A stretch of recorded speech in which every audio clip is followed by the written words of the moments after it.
Greenhouse update. Off-duty. November Bombero. 10, 2025. Nakaalis na yung bagyo dito sa amin. Maambon-ambon na lang. Yan. The aftermath.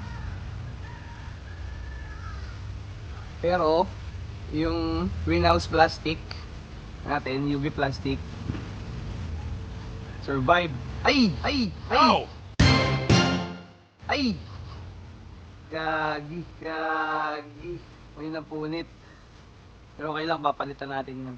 Yes! Papatch up natin yan. Pag nagsimula na kasi maliit na ganyan, tuloy-tuloy na yan hanggang doon sa dulo. So, gagawin, patch up. Patch up. God. So far, okay naman. May iniwang bakas lang si Uwan. Ano yung lettuce natin? Buhay pa rin. Survive. Nice. Okay. Sana po safe ang lahat. Green-minded hydroponics. Green-minded hydroponics.